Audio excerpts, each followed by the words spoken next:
여러분 안녕하십니까? 사이언스투데이입니다. 앞으로 드론과 로봇을 활용해 사람이 많이 모이는 지역을 효율적으로 관리할 수 있을 전망입니다. 서울 여의도 일대에서 첨단 장비를 활용한 K 스마트 순찰이 시범 운영에 들어가는데요. 과학기술이 앞으로도 치안 사각지대를 해소하고 시민의 안전을 지키는 데 큰 역할을 하기를 기대해 봅니다. 오늘의 주요 뉴스 만나보시죠.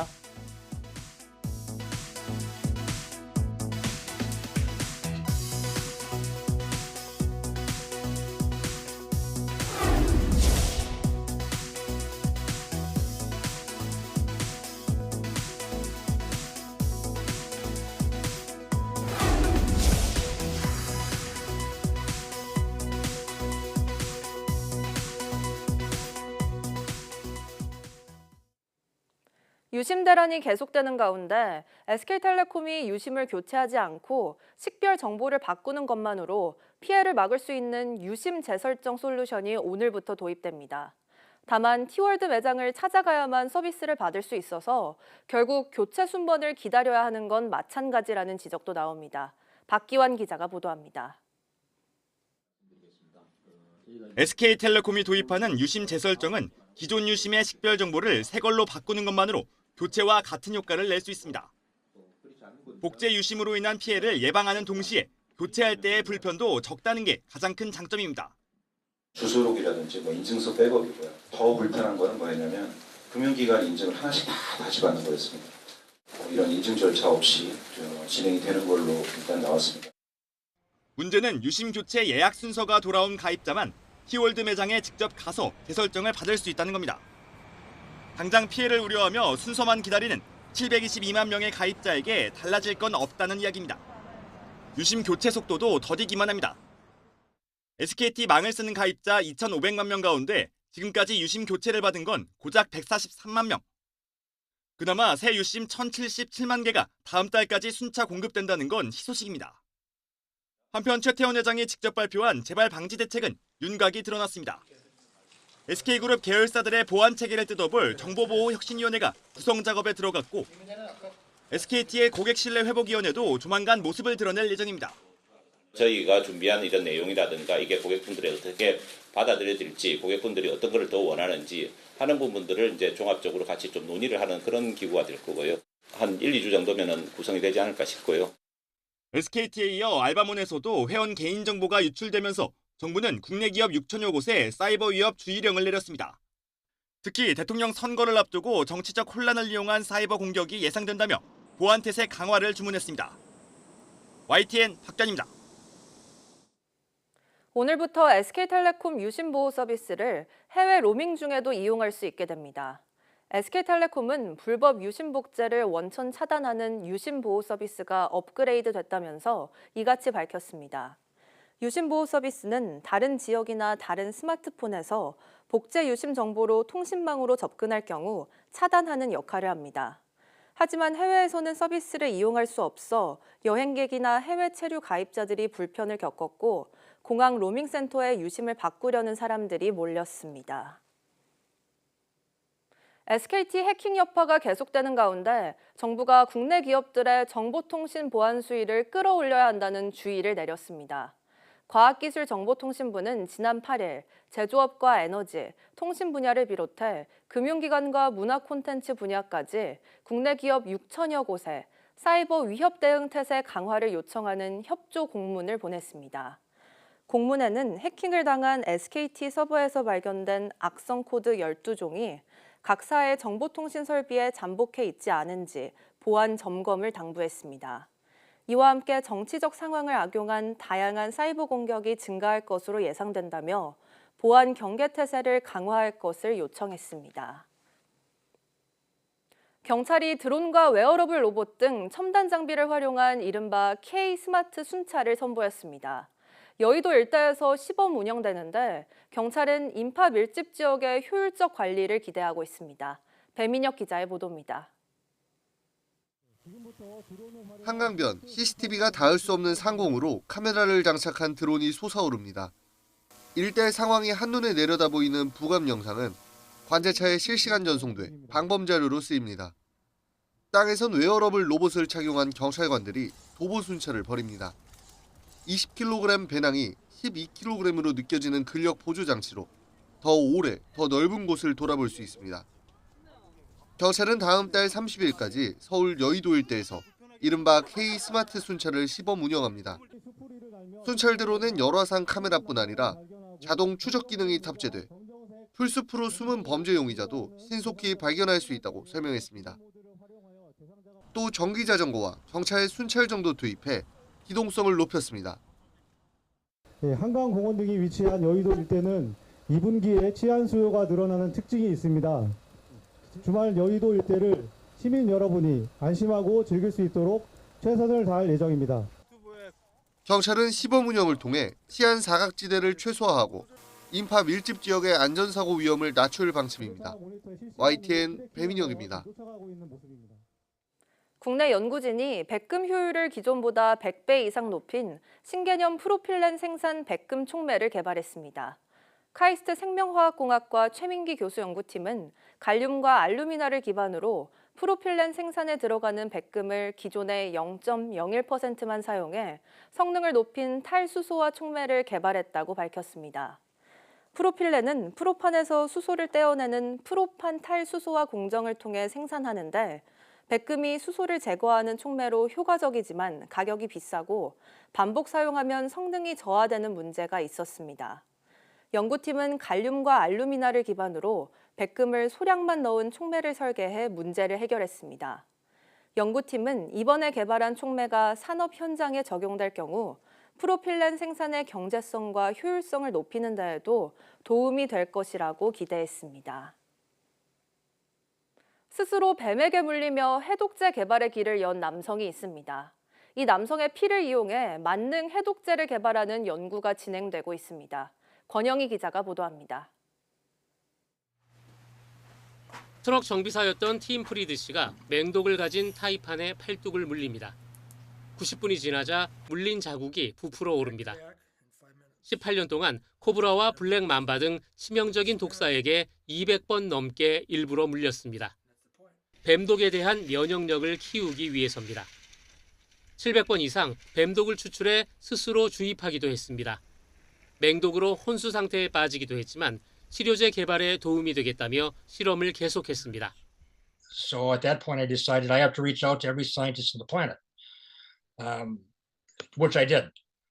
Reached out to a lot of them. Can you study me? What can we do to save people from snakebite? 이런 노력은 생명공학 연구팀과 연결됐고 본격적인 연구가 진행되고 있습니다.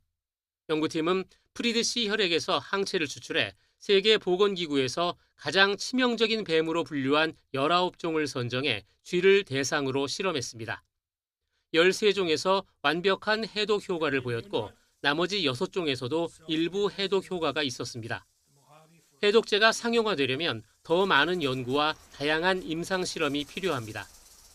We have antibodies produced in human that might save other humans moving forwards in terms of a universal antivenom. 이 실험은 한 개인의 극단적인 헌신이 과학 발전에 기여할 수 있다는 가능성을 보여줬지만 방식의 윤리성 문제도 제기됩니다. 매년 14만 명이 독사에 물려 숨지고 신체 절단 같은 장애를 입는 경우는 3배나 더 많습니다.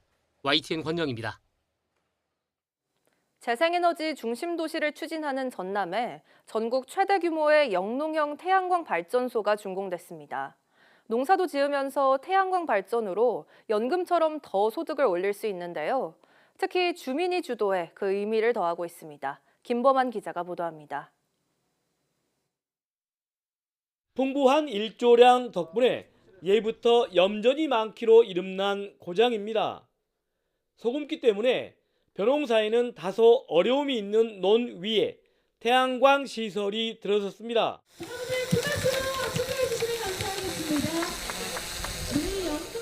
영농형으로는 국내 최대인 발전 용량 1메가와트 규모입니다. 저희 마을은 이번 준공을 계기로 더 넓은 지역에 영농형 태양광 발전소가 건설이 되어서 농업인의 소득이 증대되는 계기가 되기를 바랍니다. 모두 3메가와트 가운데 1단계가 준공된 영농형 태양광 시설은 주민이 스스로 조합을 만들어 추진해 의미가 남다릅니다. 추가 공사가 끝나면 28가구는 앞으로 20년 동안 농사도 지으면서 한 해 140여만 원을 따로 연금처럼 받게 됩니다. 이게 대한민국의 미래를 바꿔낼 수 있는 하나 큰 계기가 되기 때문에 여러분들이 그 선두에 전라남도의 영광이. 우리 요즘에 지금 농촌이 어렵고 또 지방 소멸 위기가 지금 한참 고조되고 이런 상황에서 돌아오는 농촌, 그래서 지방 소멸 위기 극복에도 크게 도움이 될 수 있다. 영농형 태양광을 통해서 농사도 짓고. 앞서 영광에는 공공기관 가운데 처음으로 전남개발공사가 만든 4.3메가와트 규모의 해상풍력 발전기도 상업발전을 시작했습니다. 특히 신안이 아시아 최대이자 세계 2위 규모인 3.2기가와트의 해상풍력 집적화 단지로 지정되면서 전남의 재생에너지 메카 조성 사업이 한층 속도를 내고 있습니다. YTN 김범환입니다. 재생에너지 비중이 가장 높은 곳 제주도가 지나치게 많이 생산돼 남은 에너지를 활용하는 분산에너지 특화지역 지정을 신청했습니다. 에너지 자립형 시스템 구축에 속도를 내면서 전기차, 수소, 가상발전소 등 다양한 분야의 신기술을 시험하고 있는데요. 고재형 기자입니다. 비닐하우스 안에서 히트펌프가 작동하며 온도를 자동 조절합니다. 필요보다 많이 생산돼 남은 재생에너지 전력을 열 에너지로 전환하는 P2H 실증 현장입니다. 과잉 생산된 재생에너지 전기를 농업에 활용하는 대표적인 분산에너지 사례입니다. 제주도는 최근 산업통상자원부에 신산업 활성화형 분산에너지 특화지역 지정을 신청했습니다. 지역 내 재생에너지원과 저장장치, 수요처를 하나로 묶는 통합 플랫폼을 구축해 에너지 자립 모델을 실현하겠다는 전략입니다. 제주도의 그 ESS가 유연성 자원이 되거든요. 그게 많아짐으로써 다시 또 한번 재생에너지가 또 확대가 되고 그게 다시 제주도의 에너지 자립으로 갈 수 있도록 그렇게 이제 사업은 구상되었습니다. 제주는 이미 다양한 기술 실증에 돌입했습니다. 전기차와 전력망을 연결하는 V2G, 남는 전기로 수소를 생산하는 P2G, 분산된 발전원을 하나로 묶는 통합형 발전소 등 미래형 에너지 기술을 활발히 검증하고 있습니다. 제주도는 특화지역 지정이 완료되는 2032년까지 2,900억 원 규모의 민간 투자 유치와 1,900여 개의 일자리 창출로 이어질 것으로 내다보고 있습니다. 또 현재의 중앙형 에너지 체계와 달리 분산 에너지 체계에서는 더 많은 일반 시민이 직접 전력을 공급하고 살 수도 있어 이른바 에너지 민주주의도 실현될 수 있을 것으로 기대합니다. 어느 누구나 발전 사업자로 참여할 수 있는 길이 더 많아지는 거죠. 그래서 저는 제주에 발딛고 서 있는 모든 도민들이라면 충분히 발전 사업자로 참여할 수 있다. 이것이 에너지 민주주의 실현하는 길이 되는 것이고, 제주도가 분산에너지 특화지역에 선정되면 재생에너지 확대가 가능해 오는 2035년 탄소 중립 목표 달성에도 속도가 붙을 것으로 전망하고 있습니다. YTN 고재영입니다.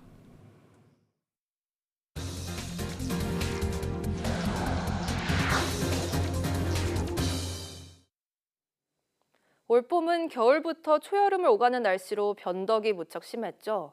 올여름이 더 걱정인데 시작부터 폭염에다 장마철엔 물폭탄이 쏟아지는 등 이른바 복합재난이 나타날 수 있다는 예상이 나왔습니다.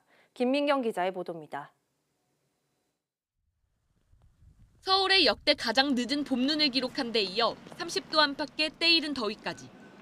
날씨의 변덕이 세 계절을 넘나들 정도로 심했던 봄에 이어 올여름은 초입부터 심한 더위가 찾아올 걸로 예상됩니다. 기상청은 3개월 전망을 통해 5월부터 7월까지 초여름 기온이 평년보다 높을 걸로 예상했습니다. 인도양과 열대 서태평양의 높은 해수면 온도의 영향으로 평년보다 대체로 높겠습니다. 인도양 수온이 오르면 대류 활동이 활발해져 공기가 위로 솟아오르는데 이로 인해 서태평양 부근에서는 반대로 공기가 가라앉으며 고기압이 만들어집니다. 서태평양의 수온이 높아지면 우리나라 여름철 기온에 큰 영향을 주는 북태평양 고기압이 강하게 발달하게 되는 겁니다. 이런 추세로 전문가들은 올여름 시작부터 폭염이 심할 걸로 내다봤습니다. 5월도 봄철입니다만 여름 같은 봄이 이어질 것으로 생각이 되고요. 그 이후에 이어져서 6, 7, 8 본격적인 여름으로 접어들면 작년에 못지않은 아주 높은 온도가 나타나는 폭염의 여름이 예상이 됩니다. 장마철에는 비가 강하게 내릴 걸로 전망됩니다. 전반적으로 기온이 높아 있기 때문에 대기 중에 수증기 양이 많으니까 비는 많이 올 수밖에 없는 거죠. 호우도 많이 내릴 수 있는 가능성도 높아지고. 폭염과 열대야, 집중호우가 동시에 찾아왔던 지난해처럼 올여름에도 극한 기상이 동시에 나타나는 복합재난의 가능성이 크게 점쳐지고 있습니다. 올해 사실 전혀 예상하지 못한 일이 발생하더라도 놀랍지 않을 것이다. 이런 거는 말씀드릴 수 있을 것 같습니다. 기후 전문가들이 올여름 기상이변을 한 목소리로 경고하는 만큼 여름이 오기 전부터 철저한 준비가 필요합니다. YTN 김민경입니다. 최근 3년간 출생아 숫자는 줄었지만 결혼할 생각이 있다는 미혼자 비율은 늘어난 것으로 나타났습니다.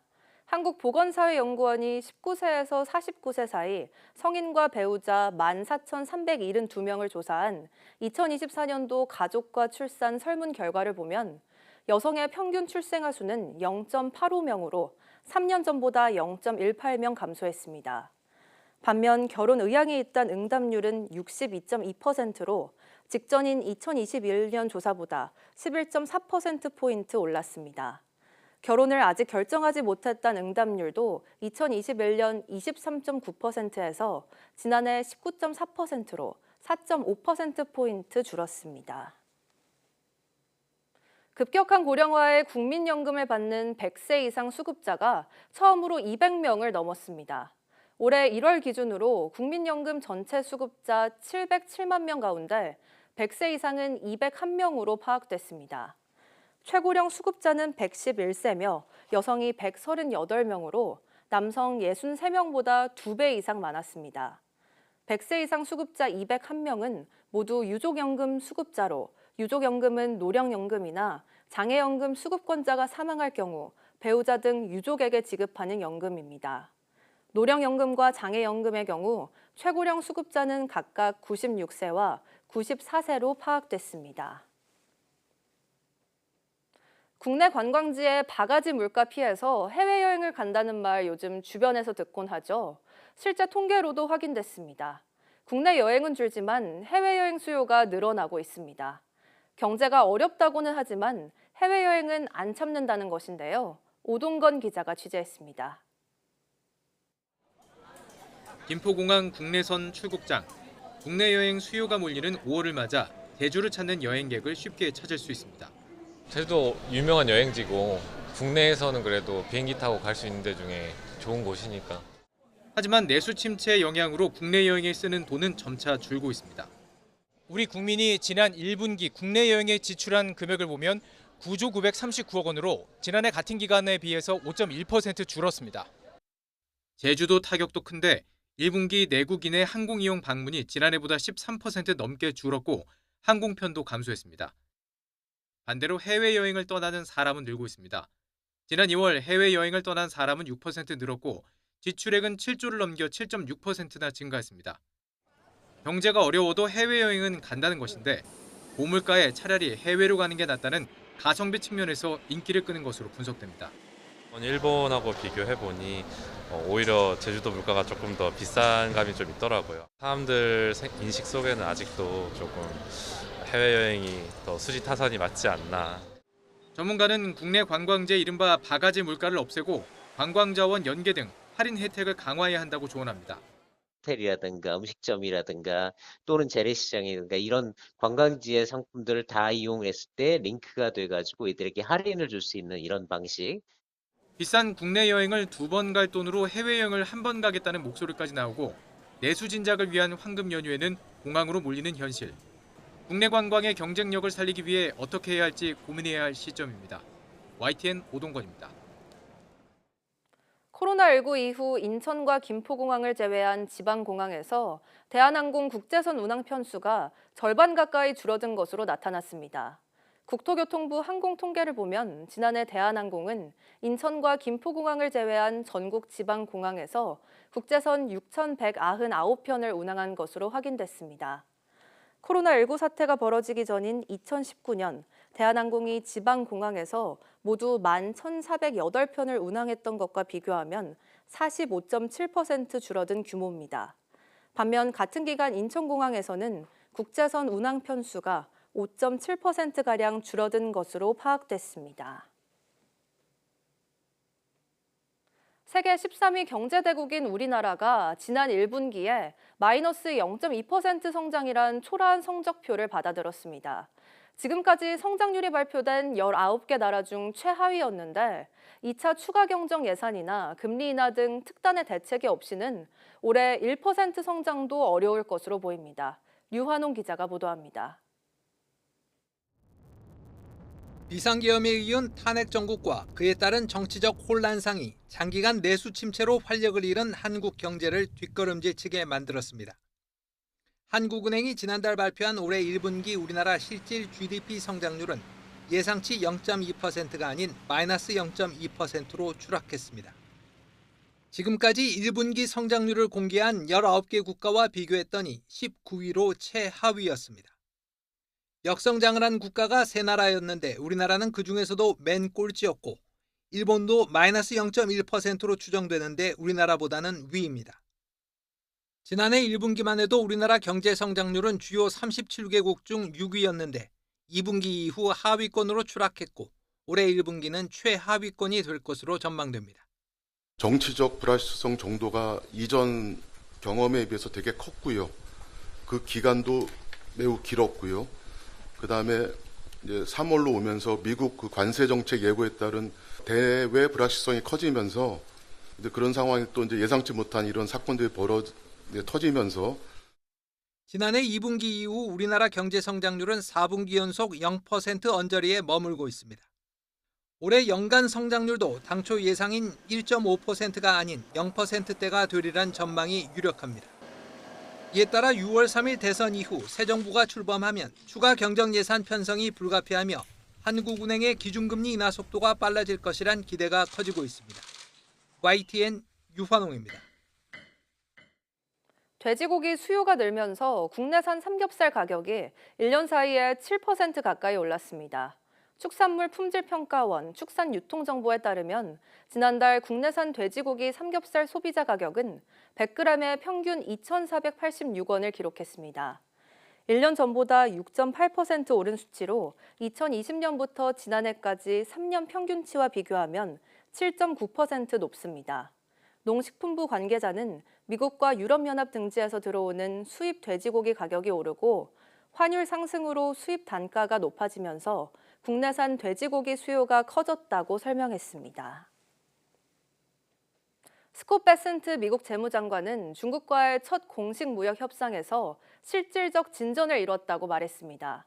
베센트 장관은 스위스 제네바에서 열린 이틀간의 협상이 끝난 뒤 기자들과 만나 협상 결과와 관련한 세부 사항은 월요일에 공개할 것이며 이같이 말했습니다. 베센트 장관과 함께 협상에 참여한 제이미슨 그리어 미국 무역 대표부 대표도 이틀간의 협상이 생산적이었다며 중국과의 의견 차이가 생각만큼 크지 않았다고 설명했습니다.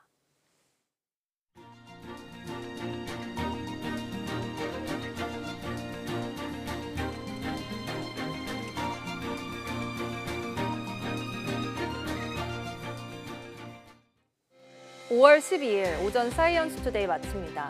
오후 뉴스도 많은 시청 바랍니다. 시청해주신 여러분 고맙습니다.